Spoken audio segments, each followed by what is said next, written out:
नमस्कार मेरे साथियों। तो आज मैं उस महान हस्ती के बारे में आपको परिचय करवाने जा रहा हूं, जिन्होंने हमारे देश में वर्षों से शोषित समाज को एक नई दिशा दिया है और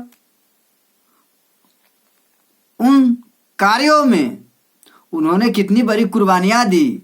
उस समय उन परिस्थितियों से लड़ करके, गुलामी की जंजीरों को तोड़ करके आज खुशहाल समाज का निर्माण किया, जो आप सबों के सामने प्रत्यक्ष है। तो मेरे कहने का मतलब यह है कि उस समय जितनी बड़ी जातिवादी सामाजिक बंधन कूट कूट कर भरी हुई थी, उस अवस्था में विश्व के महानायक भीमराव अंबेडकर जो कार्य किया वो सराहनीय ही नहीं, वो असंभव को संभव करके दुनिया को दिखला दिए। जितनी बड़ी ब्राह्मणवादी व्यवस्था से समाज जकड़ा हुआ था, उसको तोड़ना बहुत मुश्किल था। अभी भी 98% समाज जो है से उसी के दंश मारा हुआ अभी भी वो स्वीकार ही करता है और अपने जीवन में अनुसरण भी करता है। आज कुंभ मेला को जाकर के देखिए कि सारा के सारा शिक्षित समाज भी उस अंधभक्तों के पीछे पागल हो चुका है। पता नहीं उसको कौन सा सन की सवार हो गया है, जो ब्राह्मणवादी विचारों को वो अपने आप को एक्सेप्ट कर लिया है और उस विचार से वो ग्रसित हो चुका है। वो दलदल में फंस चुका है और वह उठने के काबिल भी नहीं रहा है, आज भी होश नहीं कर रहा है। सोच लीजिए, जो ब्राह्मणवादी व्यवस्था कितना कस करके जकड़े हुए था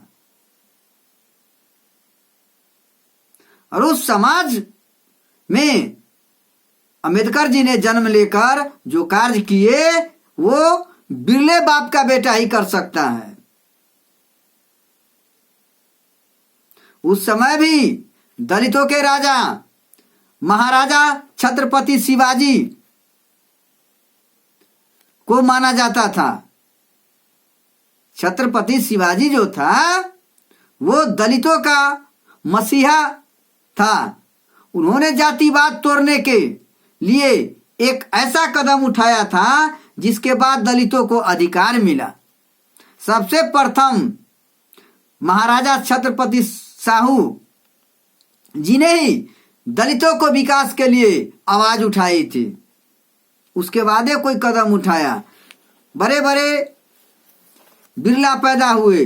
दलित में ऐसा महाकवि पैदा हुए जो साहस नहीं किया, वाक्य के द्वारा वो देश को एक जगह पर लाना चाहता था। दलित महादलित, अनुसूचित जाति अनुसूचित जनजाति पिछड़ी जाति को ऊपर उठाने के लिए विचार केवल ही रखते थे, अपने तन मन धन को कुर्बानी नहीं देते थे। दलित का सबसे अमीर व्यक्ति राजेश सरैया, जिसको सर्वे के दरमियान 1969 में एक उद्योगपति DICCI के सदस्य बना था, वो भी साहस नहीं किया। आप कहते हैं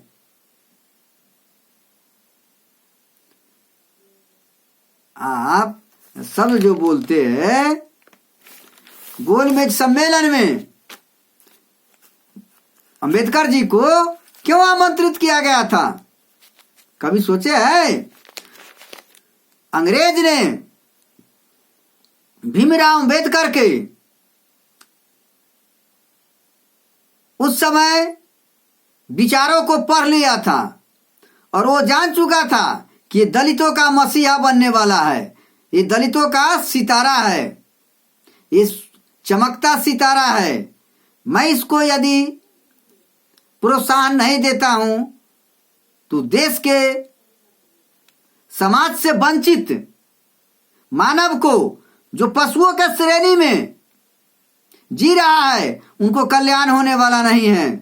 तभी जाकर के अंबेडकर जी को 1929 में समता संघ की स्थापना की और अगले वर्ष 1930 में नासिक के कालाराम मंदिर में अछूतों को प्रवेश की जो पाबंदी लगी हुई थी, वो डटकर मुकाबला किया, डटकर संघर्ष किया और सत्याग्रह के बल पर उन्होंने नासिक में कालाराम मंदिर को, किमार को तुड़वा दिया और दलितों, अछूतों और समाज के वंचित मानव को, जो पशु के जिंदगी जी रहा था, मानव के अस्तित्व को नहीं समझ रहा था और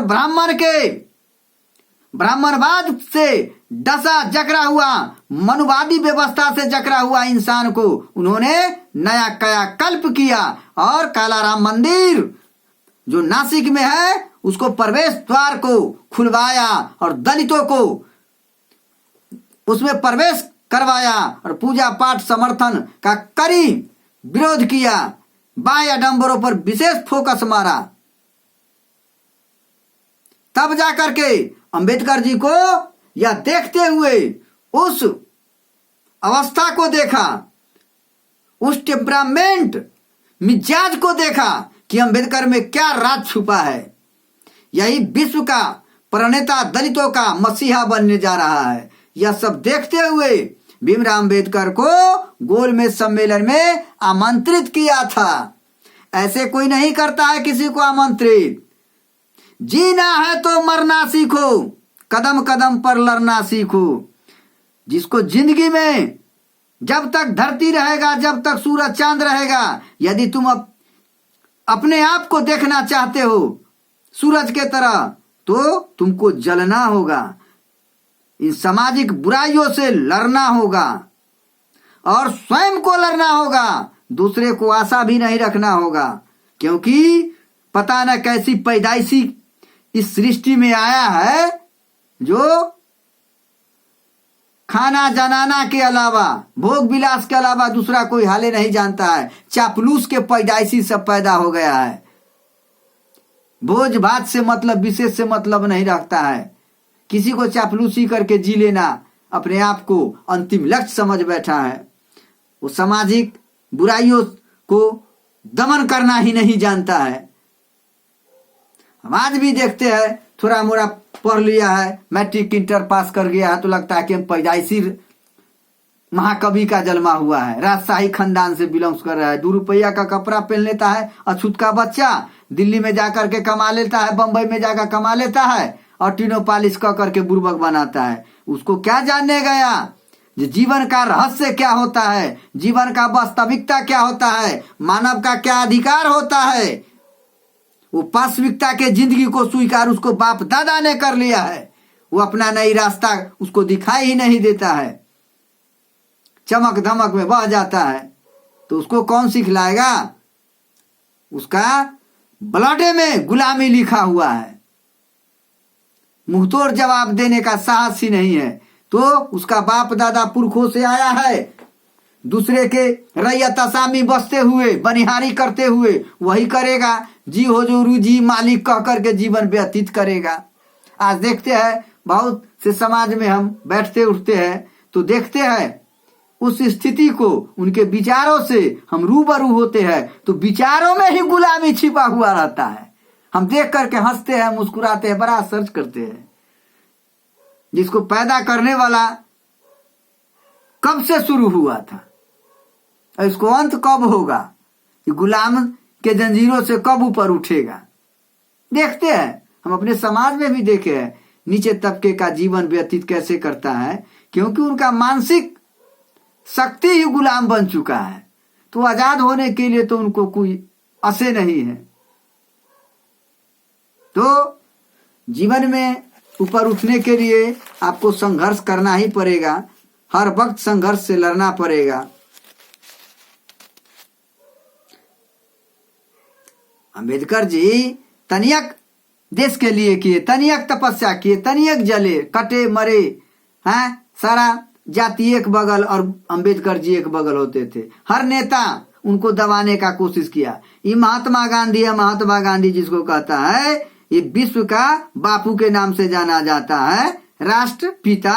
ये राष्ट्रपिता है, ये घाट का पिता है, पागल चोदा। बताओ तो वो हरिजन बोला था, हरिजन माने हरि पैदा किया, हरि विष्णु के जलमली बच्चा है, किया बाभन मंदिर में पैदा और उसका नाम दे दिया हरिजन। कहेला कि ताकि लोग सब इसको अच्छा मानेगा, तब जाकर के खराब लगा। ये बताइए तो भगवान आकर के पैदा, भगवान क्या होता है हैं? वो पैदा कर देगा मंदिर में जाकर के हैं? उसका भी लिंग होता है का? उसको भी गर्भाशय होता है? तो भगवान को ला करके हमको गर्भाशय दिखाते दो, लिंग दिखलाते दो।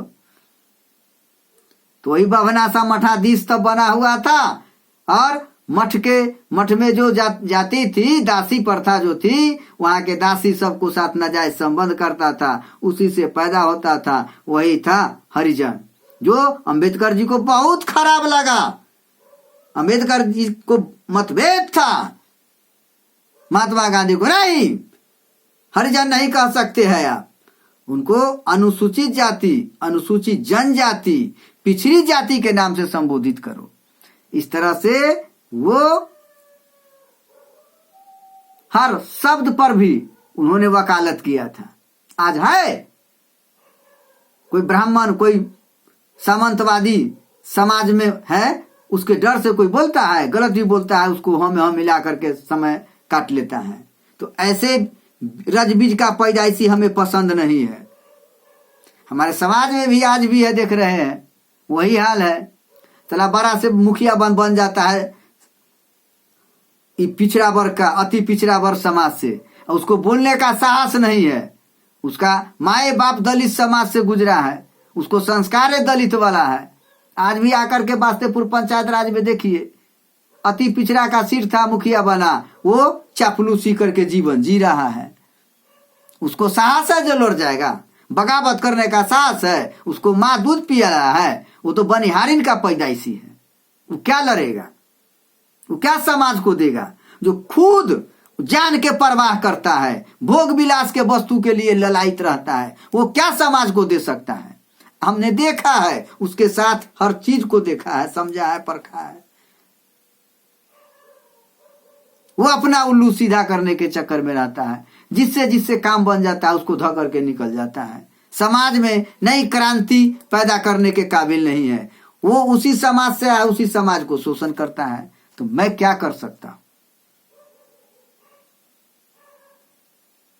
मैं क्या करूं? मुझे तो घुटन हो रहा है। चलिए, समय देखा जाएगा, वक्त देखा जाएगा, आप सबसे हम दूर नहीं है। लड़ेंगे, संघर्ष करेंगे, ये हमारा जन्मसिद्ध अधिकार है। मैं गरीबों को शोषित होते हुए नहीं देखना चाहता हूं।